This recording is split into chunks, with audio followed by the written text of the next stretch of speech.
There's no other way around, but plurality, when you're plural, you don't stop being human in that sense. So it will definitely intersect with other experiences, always. Mm-hmm. And oftentimes, a very common experience for plural systems or members of plural systems, how they experience the body and conditions tied to the bodies can be very different for different members of the system. So, but try to tell that your general doctor, like if you try to start to have that conversation, I mean, where's that going, right? Happy Happy times time on zone, every every many Mazzy. and everybody. Yes, and everybody, every embodiment. Yes. This is Housemates for Life, Plural Conversations. We are the Unfiltered Universe. Oh my gosh, our own name. And we're here today with. This is Matt still from the Voices of Jarvis. Maybe my headphones will show up. I don't know. Yeah, we are back. For us, it's been only a couple minutes. Yeah, we are back too. Yeah, we're back to talking about embodiment and about the weirdness that is being many in a single physical entity. Yeah, thanks for joining us again. This continuation of the previous episode. So if you haven't heard the previous episode, you might want to check that out first, because we did a little bit more of groundwork there for what we're going to talk about next. Take care of yourself. Please be conscientious of yourselves and your personal wellness as you listen to us talk about some of these deep concepts. Please do empower yourselves to take care of yourself. And if you need to stop listening, please do that.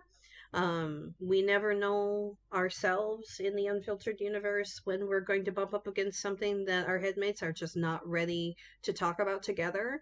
So we hold ourselves responsible to navigating those circumstances, and we want to do that vocally for you and empower you, listener, to take care of yourselves also. Please don't push yourself through something you're not ready for in order to join us in this conversation. Please take care of yourself first, and then join us later if that's possible, or not at all. This is just your well-being is more important than our conversation. So while we invite you, I invite you even more so to take care of yourselves. Thank you so much, really. Yeah, thank you.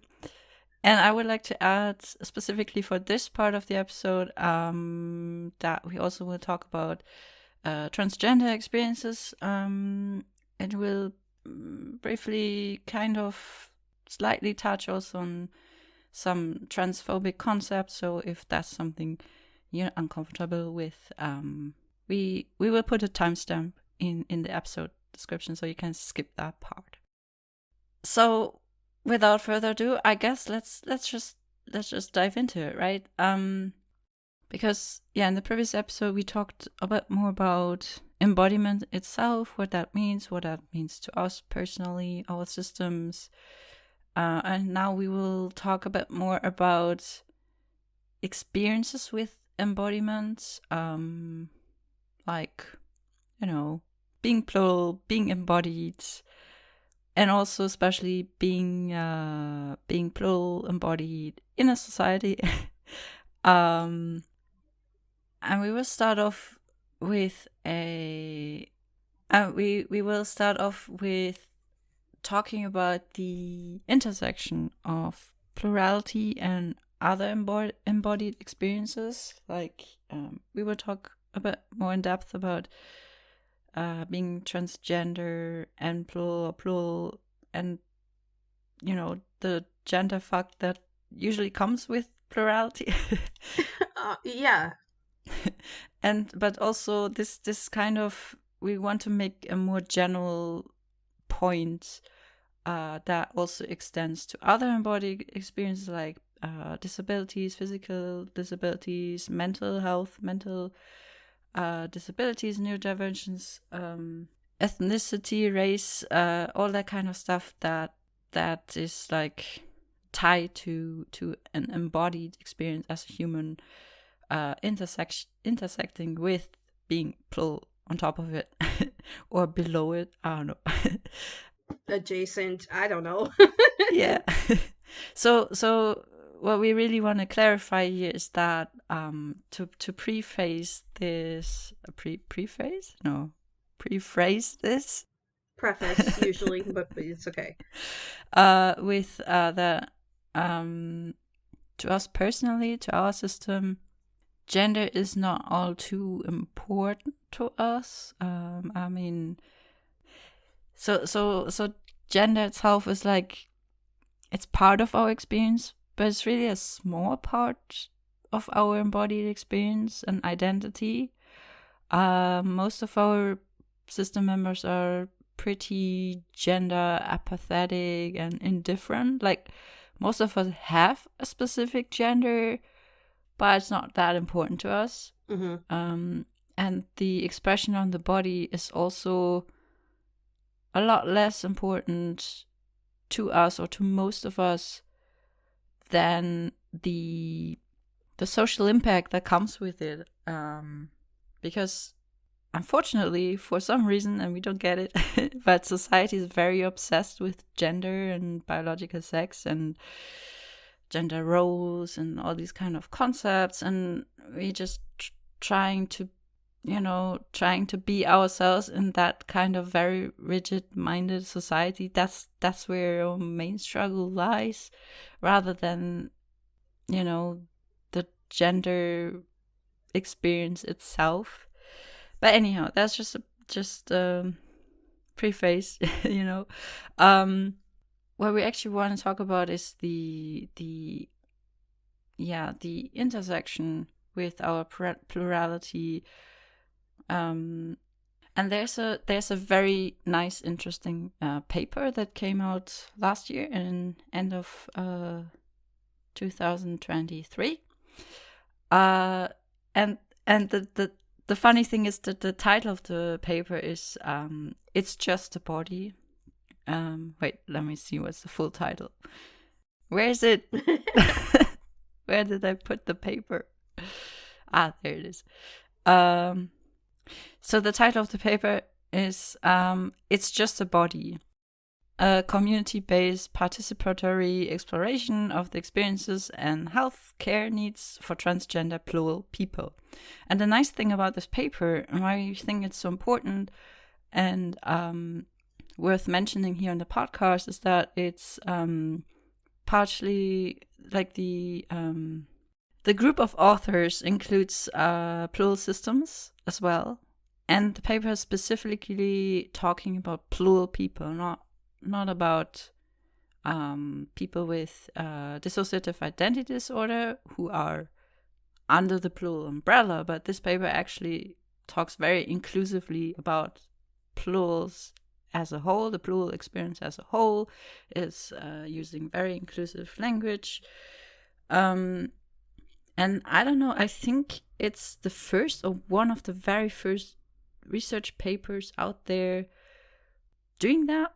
And to us, it's very valuable. It's talking about the intersection of plurality and transgender experiences. And we really hope that in the future we have more of these kind of papers also extending to other experiences like disabilities and such. Or in general, just medical health care for people with plural experiences. Oh yeah, and we were just thinking about how important it is that it's peer inclusive, because the people doing this study also have some lived experience with what they're studying. So, or what the papers are about, which is just a richness that we wish would be everywhere. With that, there'd be disabled people on the panels of the studies that are doing everything, no matter what they're studying. So, I don't know. So the lived experience does get portrayed in a way that's not just completely erased by clinical sensibilities. That's all we meant to say. Not just for plurality, but for everything. Yes, very good point, definitely.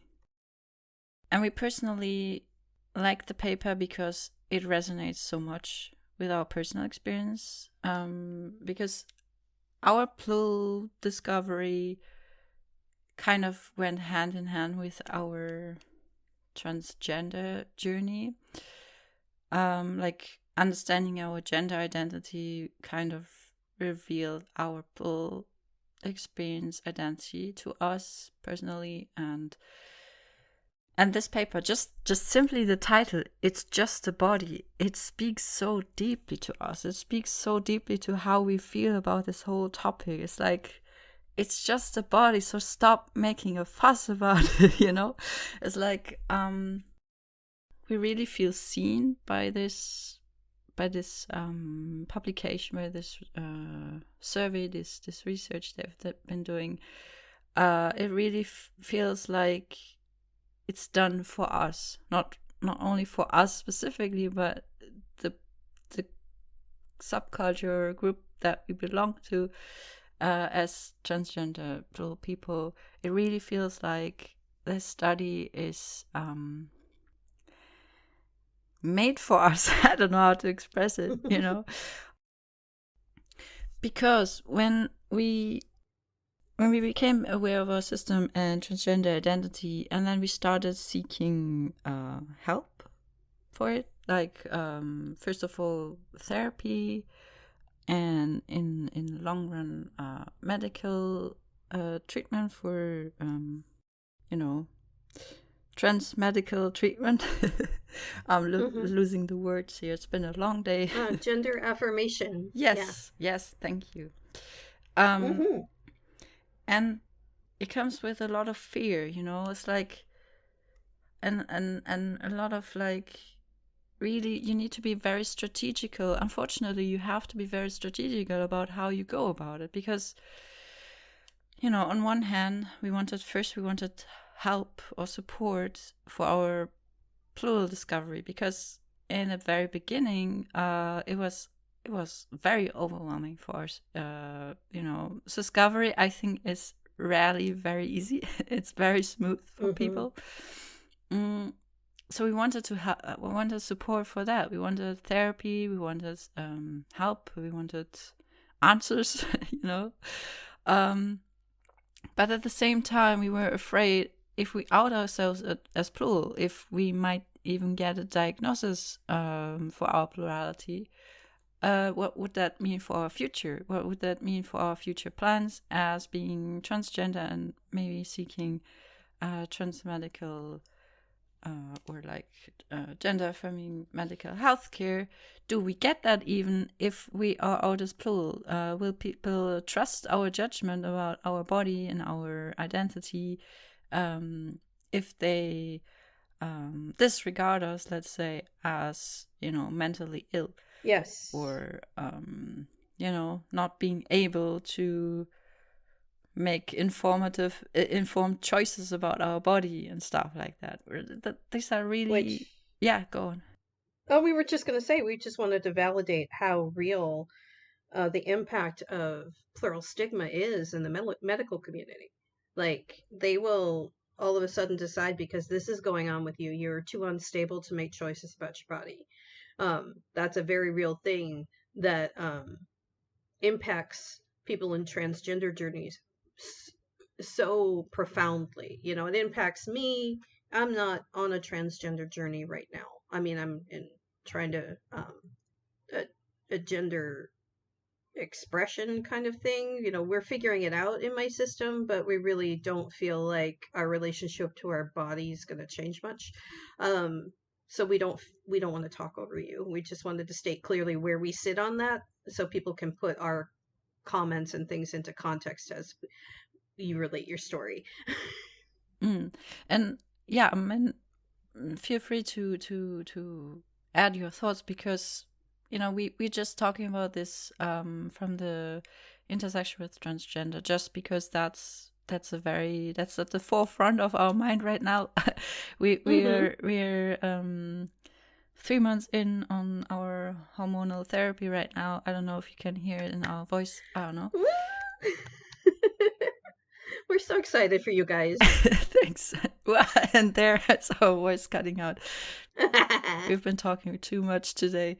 But what we really want to be clear about here is that this really extends to other experiences. So, and we witness that a lot in the plural community, that for example, just as an example, someone with a physical disability, for example, or like one example that's just on my mind is someone with a mental health condition, for example. It's not so much related to embodiment, but it's the principle is the same.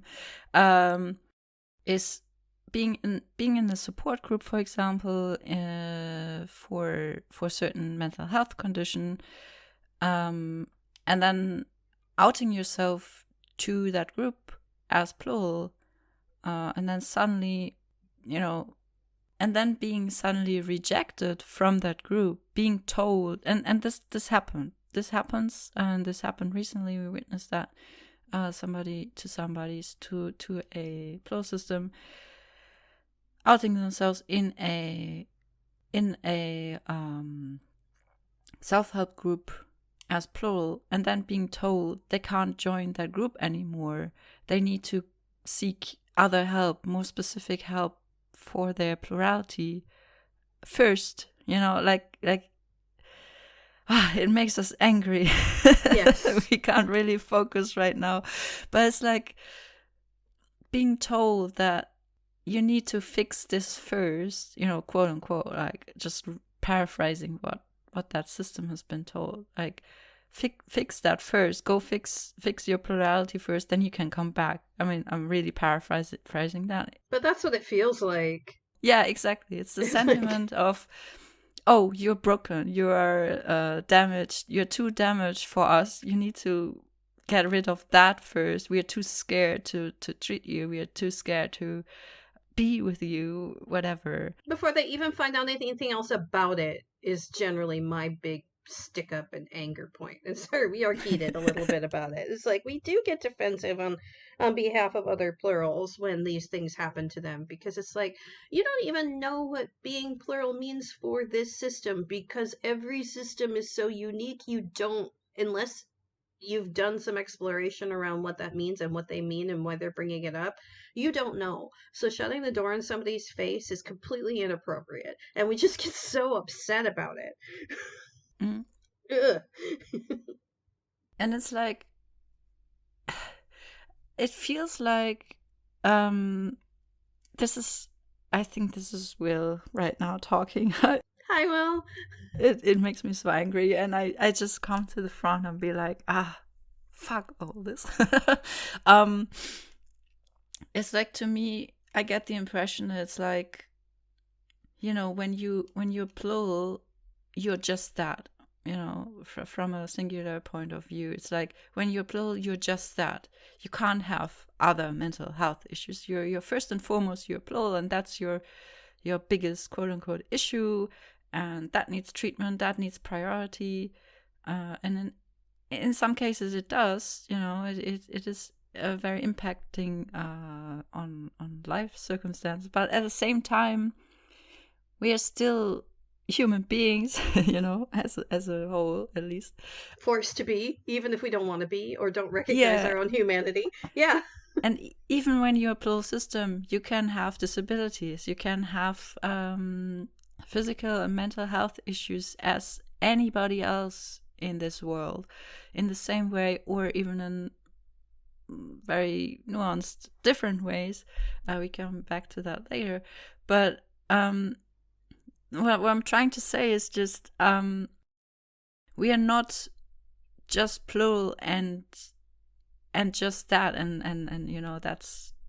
that's the issue here.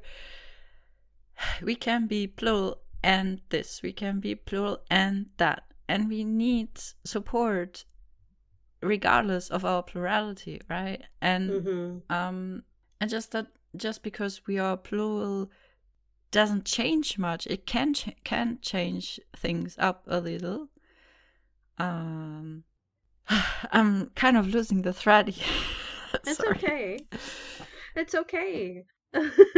But maybe you know what I'm trying to say, or maybe you. Well, it's just these intersections exist. And acting like from the outside you have the ability to decide where priorities should be is another one of those about us, without us kind of things, Mm-hmm. where people are so triggered by the idea of plurality and they think, I get the impression that they think that they're going to be expected to do a lot of work personally around this other entity's plurality, and then that's just like, I don't have the time, energy, or expertise to know how to navigate that properly, rather than just ask. It's like, okay, you're bringing this up. Why are you bringing this up? What supports do you need in our group around this? What do you need us to understand? And then based on that answer, you can decide whether or not your needs match the ability of the group to meet them, right? Rather than just the door coming down right away, which I think Mm-hmm. is, their defense mechanism against, oh my gosh, I'm out of my depth all of a sudden. It's like, are you really? Did you check? Because just like every neurodivergent person is completely different from every other one in a lot of ways. It's like, just because you meet one person with a condition means you've met one person with a condition. Everybody's got different life circumstances, everybody's got different coping mechanisms, everybody's got different strategies, different needs, all of that. If you're assessing something based on a label that you possibly were just introduced to, that's completely inappropriate. You need to get curious instead of shut down. And I think that just people are so triggered, honestly, by the idea of plurality that they default to shut down. They don't want to ask questions. They don't want to understand it better. They don't want to be expected to do things now because you've exposed this to them. And it's just like, no, we're just as worthy of support as we were a minute ago, and we honestly are the same embodiment we were a minute ago before we told you. You acting like us telling you is the problem doesn't make it true. Yeah. Like, it's just, and that's just the thing, is we all have invisible landscapes that we express well or not well, to the best of our ability, or as strategically as we need to in order to navigate the environment we find ourselves in.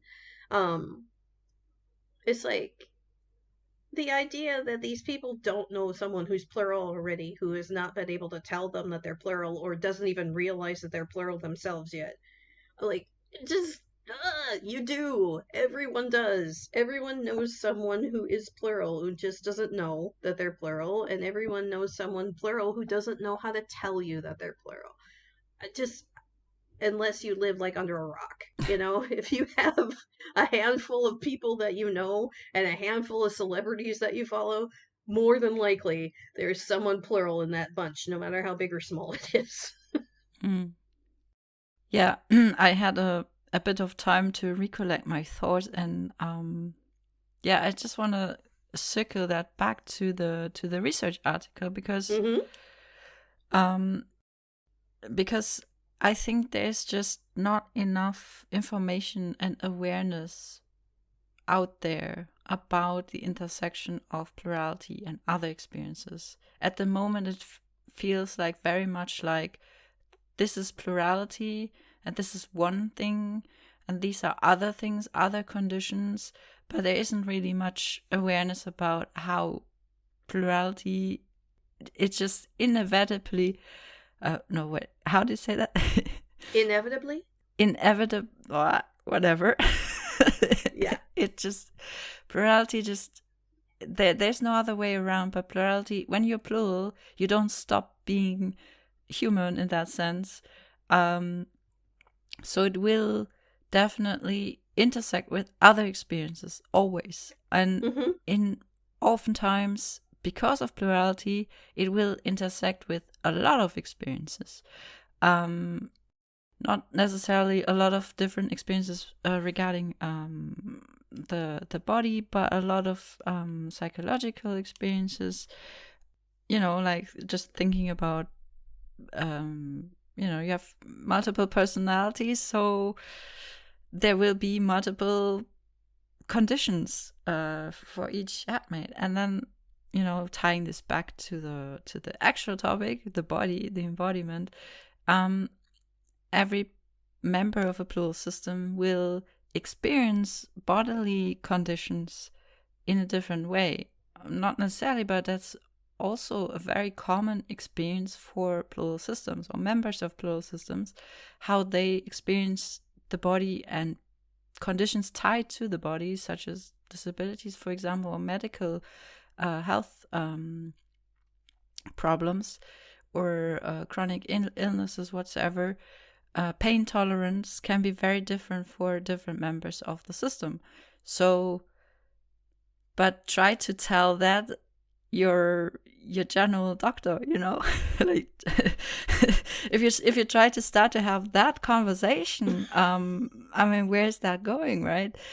So we really wish there was a lot more research out there. People would like take this seriously, like this paper that we mentioned, Mm-hmm. and so that we can feel represented, because currently we don't feel very supported and represented by the research in the medical health system in a way. Oh, absolutely.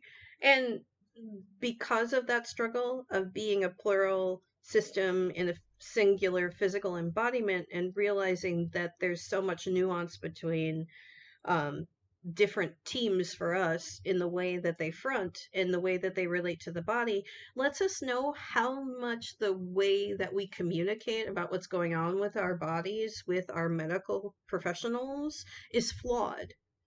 We're not given objective ways to talk about what's going on with their body.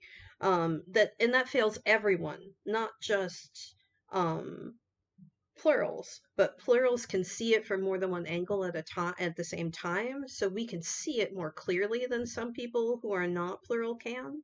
Like, it's like I'm failed in communication with my medical professionals because I can't talk about, well, because even if I could talk about it, very openly and cleanly with a medical professional, they are disempowered by me having this extra nuance of language. And I'm specifically thinking about like pain tolerance or like system expression in the body. Like, say, when we get a cold. When we get a cold, um, we feel very different. Headmates will feel very differently and receive very different signals from the body. And in fact, we basically play tag or not it not it until we find someone who can handle the symptoms physically that we have in the body, and then they'll just say, okay, I'll be fine, I can take the front for right now.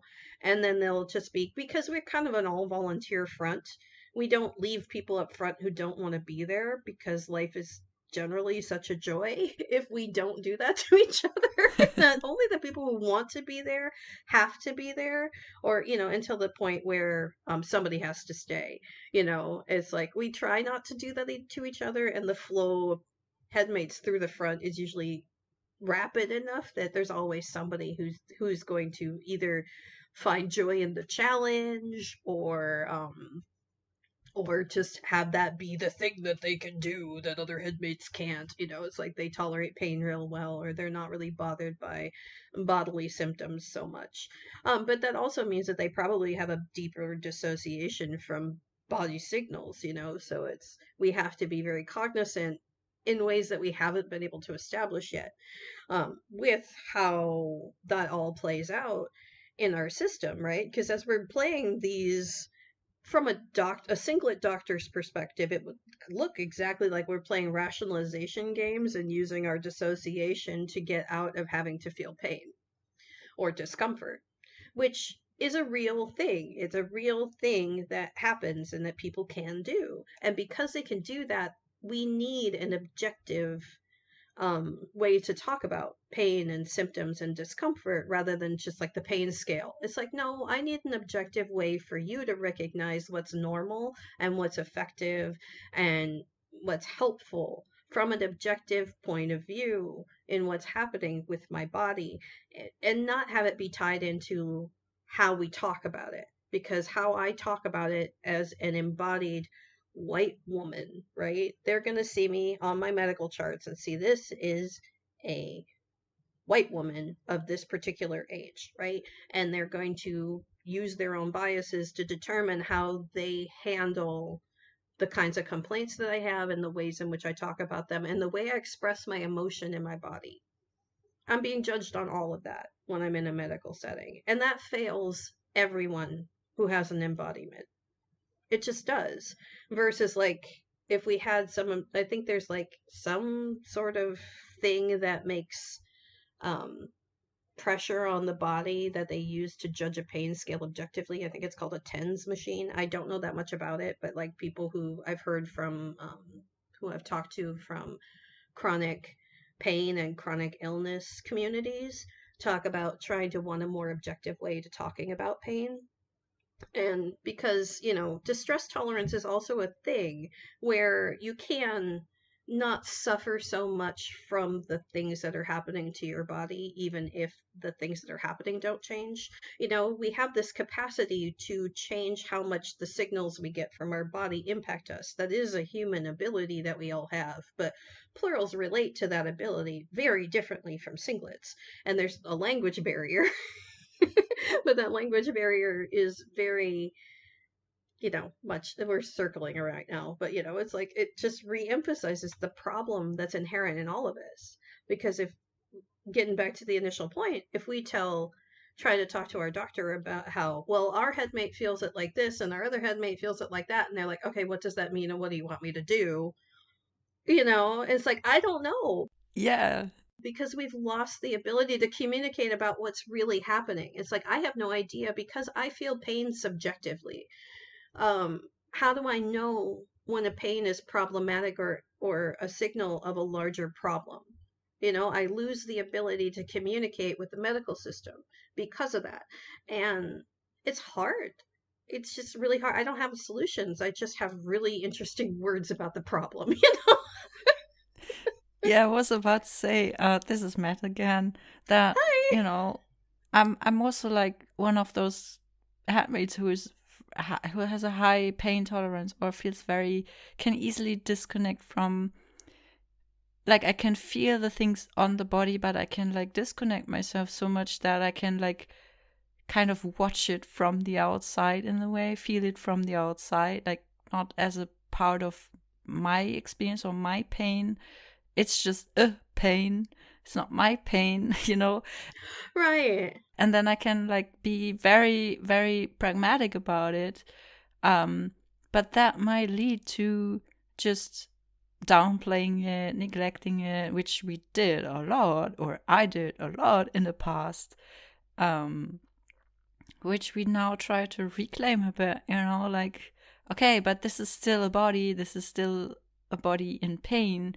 I gotta do something, it means something, right? I don't know what it means. It doesn't really bother me too much, but I still need to like be careful how I treat this body, how I, yeah, interpret this body, right? Right. And just because plurals have a different way of conceptualizing their access to the ability to ignore pain, right? Doesn't mean that that's something that should be because that capacity exists. I don't want that weaponized against people who are suffering. And I feel like every time I express any ability I have to withstand something that happens, I feel like I'm applauded for that in ways that are kind of counterproductive to overall health and well-being of my body and my system. Um, Especially given, now we have the ability to look at that and go, no, no, no, no, no, don't applaud me for that. That is evidence of our previous neglect. Mm-hmm. It's like the reason we can do that is because we had to learn how to do that because no one was going to take what we were going through seriously and we still had things we needed to do. I don't want anybody else to use us as an example to say, see, it is possible for someone to withstand this in a body. And I'm like, well, that is not a good standard. No. What am I currently suffering that I'm not even aware of anymore as a system because we created whole support strategies that are automatic in our system for dealing with that kind of thing. Um, Yeah, we had some headmates that haven't been around in a while cooking in the kitchen yesterday, and we remembered now how some of them suffer from severe fatigue. Like, fronting is really, really hard for them. And they develop strategies for dealing with that to complete whatever task, like they were cooking. So you have to complete your cooking task before you can leave the kitchen, or you have to find someone else to complete it for you, or the food goes bad and you don't get to eat it, and all that kind of stuff. Or, you got to turn off the oven, you got to get the stuff off the stove, all that stuff. And they try and push through until they finish the task before they leave. And they do things like hold their weight in a specific way on their feet. They lean on the counter. They learned how to do that because they had to push through so frequently, when really community and inside and outside probably should have supported them more in figuring out how to handle this without having to push through their fatigue, because their fatigue is real. That's a real thing that they go through, and not all my headmates had that. um, some can have boundless energy, but they also don't carry some of the traumatic memories we have of doing things in the kitchen. So gosh, yeah, we don't want to think about how many times we've been screamed at in a kitchen.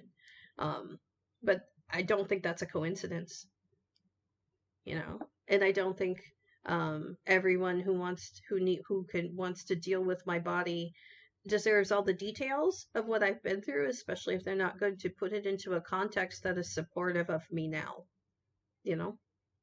But I am envious of traditional medicines that really do want to take the whole picture into context when they try and figure out how to support someone and how they're relating to their body and their current environment. So it's a lot of feelings about a lot of things that, intersect with embodiment here. Yeah. But about how that problems we have with the medical community, we actually have with all of humanity too. That we have this communication layer with our headmates that we don't have with people outside, and it can take a bit of working at it to be aware of that in the first place, which kind of leads back to the support group thing, where these people, because they don't know how to relate to plural people, decide they don't want to learn. Yeah, so we have covered a lot about plurality, intersection with other embodied experiences, and the medical healthcare system specifically. But there's a lot more to plurality, embodiment, and society at large. I know you wanted to make a point here. Well, the stage is yours. Okay. um oh gosh, that's a deep point there. So some of our deeper headmates, we were trying to ask them uh, how they felt about embodiment. What did they think about embodiment? How are they attached to the body? Because as we mentioned in the beginning of the last episode, we agree systemically that we are all connected through the body somehow. Whether we understand that or not, we all agree that that is what's happening, and the embodiment is paramount in some ways and important to the entire system. It's like the only thing that we absolutely can all agree on is that the body is a conduit into the shared third reality, and we all need that for some reason, even if we never really interface with it personally. But if you're the kind of headmate that never fronts, never has any interest in fronting, but still can communicate with at least layers of people who do, um, it's like, how do they feel about singular? And first of all, it's the concept of embodiment to them when they're not physical in the first place is just baffling sometimes. And it just leads to a communication barrier. But let's see, what did we even say in our note here? Deeper headmates struggle with physical concepts like physicality. It's hard to imagine having a body at all for some of them, no less having one in which we do not have control over so many factors like who or what it is. This conceptually is not made any easier by trying to think of headmates in separate bodies. Inner headmates can do that or think about it, but when they try to put it into thoughts or try to put it into kind of words or even thought talk that we could share between headmates, it becomes garbled to people who front. The idea doesn't translate anymore. So it's like the fronters do frame our thoughts and our thought talk as embodied beings in ways that deeper headmates don't. In fact, we've always recognized, kind of, not always, when we're talking, we're fronting, right? So you're speaking with either a fronter or, well, someone is forming the words for someone else, but there's a fronter involved if it's happening, or otherwise we wouldn't be able to communicate at all. And it's that communication problem. It's like, yeah, some of my deeper headmates can imagine having more than one body. Fronters can't. And they really, really can't. And it's just, we lose the ability to even form thoughts around it at that point. It's like everything turns super solid all of a sudden. And it's like, nope, we're completely closed out of any of that idea. And it's really hard to put into words. Impossible, I guess. And I think what's really like the problem is that when people see you from the outside as one body, there's this certain expectation of you, right? There's this certain expectation of you do what the singular body does, you know? Mm-hmm. And like there's this expectation of certain skill sets, but or what we talked about previously, that presetting of who you are. There's a certain expectation of what usually singular embodied people can do or can't do, and it's so difficult from the outside to see beyond that presetting, right? I'm not sure if I worded that well. I don't think there is wording it well. I think it's something that we don't have language for yet.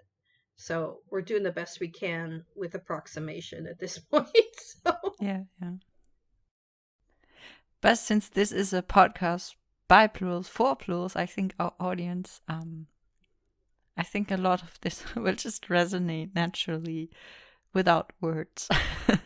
I hope so, without specific language. That, yeah, it'll go on vibes some, just because it has to, which also is kind of the point, is like how we think about passive influence is kind of more like vibes, right? So when our basis for communication isn't talking to other people on the outside, it is headmates talking to one another. That is our basis for communication.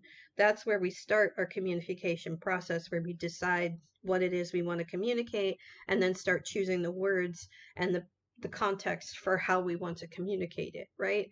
If we're just talking about putting things into words, what are we going to say? How are we going to say it? That kind of thing. But we start that process on a thought level between headmates, which includes a whole lot of passive influence, both of like story memory, which can include sounds and visuals and smells and locations and time travel and all that kind of stuff. Meaning, like, this is what it felt like to be back in this time in our life, or this is what we imagine this future thing is going to be like. All of that's included. And so it's all, we can't just say emotions. These are the emotions tied to it. Like, yeah, but what are the emotions trying to tell you? This is what it feels like to be in a field under the sunshine, and to smell flowers without getting hay fever and all this kind of stuff. It's like, because the non-embodied can imagine running through a field and have it be a completely different experience than us actually using this body to run through a field. It's like, yeah, it is really cool to have grass tickle under your arms, and then it's not so cool later to be like completely congested, have our eyes itch and our eyes run and our nose won't stop dripping because we did that, right? It's like this problem is just like, deeper headmates experience life as an imagined version of embodiment that has some pull from lived experience, but it's not the same as actual lived experience. And they have to project what lived experience would be like without actually having access to it. And it leads to this disconnect sometimes. And it's hard to experience. It's hard to talk about internally between headmates to one another if we have different levels of access to embodiment. And we forget that about each other also. So it's like it leaves humongous gaps in knowledge understanding that we just have to deal with, because we might not even notice them until consequences happen, and then we're like, oh, that's a completely unexpected side effect. I had no what. I know we did everything we did intentionally, but we didn't expect this to be the result. What happened and why? And then the reverse engineering that has to happen. It's just it leads to confusion. So much confusion, and it makes relationships with people who are not embodied with us very difficult, because we realize how much we base almost all of our communication, and the way we think about communication has a huge layer of passive influence included in there, that now we have to grieve over the fact that we will never be able to have with another embodied person. Yes. It's like, oh my gosh, I'm never going to be able to speak my mother tongue with someone who is not a member of my system. And just, we had huge grief about that for a while, and we're going to have grief waves about that for the rest of our embodiment, for the rest of this embodied life. Yeah, I think so. It's okay. It just is what it is. We gotta just realize that grief just becomes part of who we are, and it's just part of the richness of our experience. It's not a bad thing, but it's not a happy thing either. And I think it's a shared grief among plurals in the community. It's something that, I don't know, it's weird, but I think we all bond over this grief, the same grief in a way. But I think this leans into a topic that I think would be a great episode in itself, like communication internally, externally, relationships, all that kind of stuff.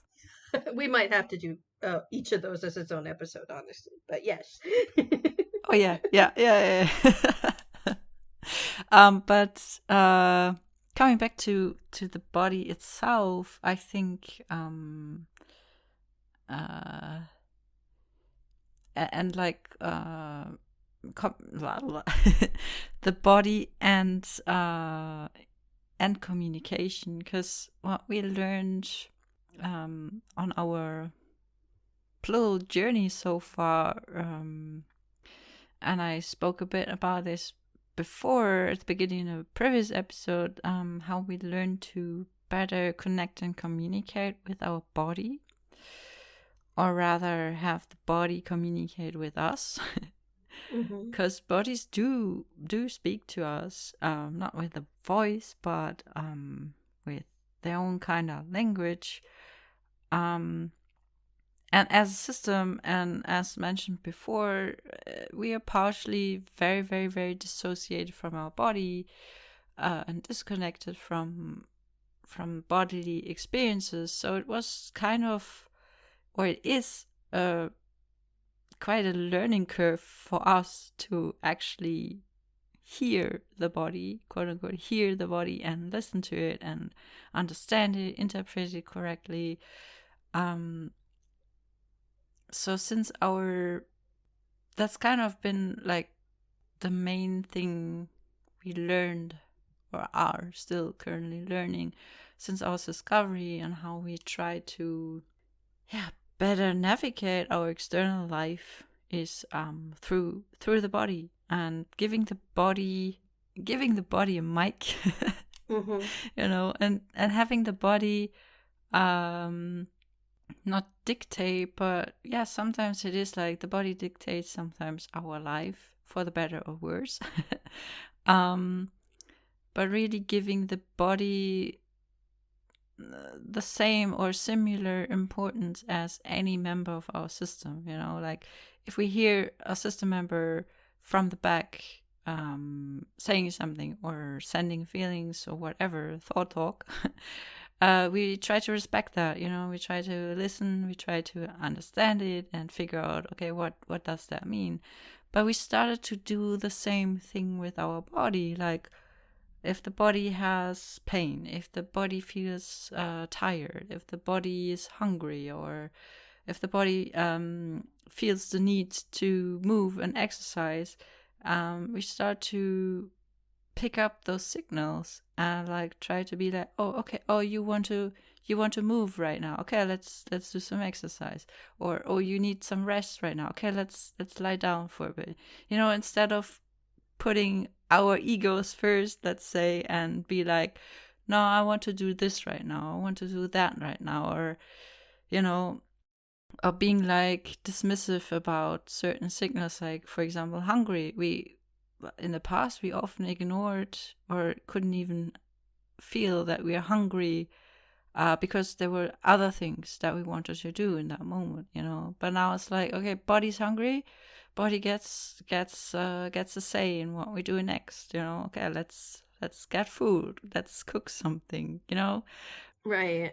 To us, our bodies become a much more integral part of our life since discovery, which again is this paradox of, oh, we discover we're not our body, but at the same time, oh, we discover our body is an integral part of our life.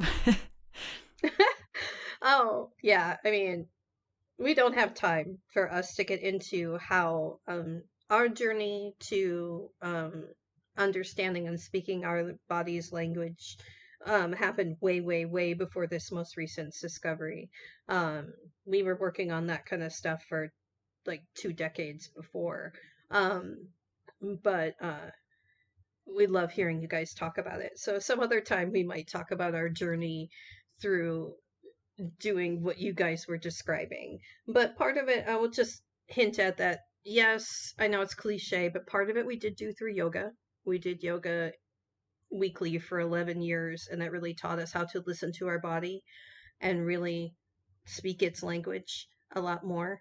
She's correcting me because for us, in our system, our body is more of a speaking headmate. She has learned to speak a language, and so sometimes she even talks to us in words. But that didn't start that way. And then also through trying to figure out how to best parent our children and to foster our life kids, we mean, um, and to best foster a good relationship for them between themselves and their bodies in the face of a society that tries to tell us all kinds of lies about what's actually important to a body. Like, we can get into that later, but just our parenting journey taught us a lot about embodiment in ways that are interesting to think about now because we hadn't really thought about it before.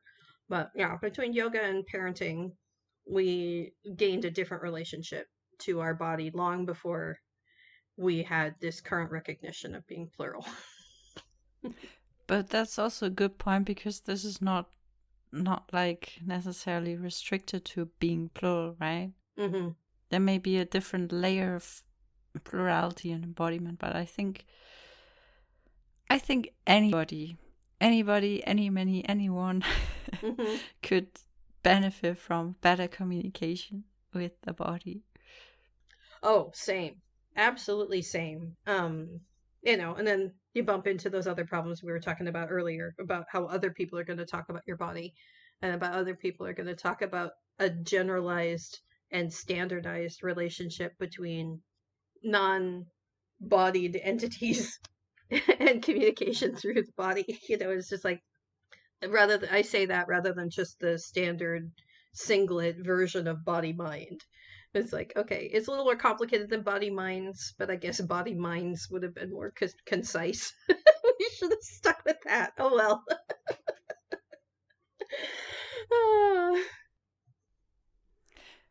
Would you like to add some final words? So, yeah, in kind of closing, the things that we found out trying to prepare for this episode was like, one, the way we relate to the systemically, because we're all so different in our system between fronters and non-fronters and everything in between. And there's just so many that I don't think any one of us, well, I don't know. I don't think anybody who has access to the front can even conceptualize just the vastness that is the unfiltered universe. We could try, but it would take too long. Anyway, so the one thing we found between us and how we relate is that we just have a trust that even entities within our system that we don't understand very well, that have very different personal cultures or subsystem culture or whatever, we all trust that, and we help each other understand the ways that we are all in the same body, that we all share this human embodiment, that we all share this life. And we all experience this consciousness somehow connected to the body. We all feel differently about it, but we all agree that it is our only access to doing and being on the shared physical plane. And let's see, next we say, we know, especially after struggling to put into words these concepts for the episode, that we barely scratched the surface of the relationship between embodiment and plural consciousness. And yeah, we stand by that 100%. And really grateful to whatever had made such a good note taker, because that was just beautifully concise. Some of us are very good writers. Oh, absolutely. Yeah. And they haven't been around for a while, so I'm hoping that we can do some more writing soon. But yeah. Yeah, and I don't know. Yeah, we've been, as I said, barely scratching the surface. We made this a 2-part episode and got sidetracked a lot here and there. It's just, I'm lacking the words. It's Well, embodiment's a huge umbrella. Like you could fit almost anything we'd want to talk about under it. So yeah, which is funny. So embodiment is kind of like consciousness, big topics. Pooh.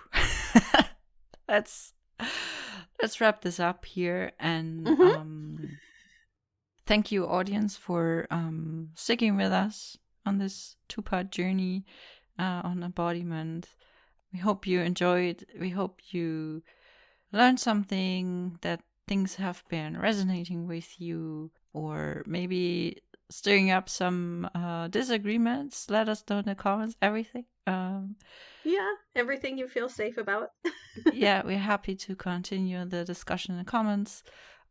Thank you. Yeah, we appreciate you listening. Feel free to reach out if there's a topic you would like to talk about with us here on this podcast. We invite you to join us as our guests. Support us if you like this episode, these episodes, this podcast. Like, share it with the world. Let everybody and everyone hear about it. This was Plural Conversations on Embodiment at the Housemates for Life podcast. We are not the unfiltered universe, that's you guys. No, we're the voices of just a rather very insane system, aka Javas. And we are the unfiltered universe, but we would be flattered to have you as guest members. That's fine. Have a great time zone. Take care of yourselves. Goodbye. Goodbye. Amazing. All right, calibration. You ready? 1, 2, 3. Clap, clap, clap. Oh, I almost forgot.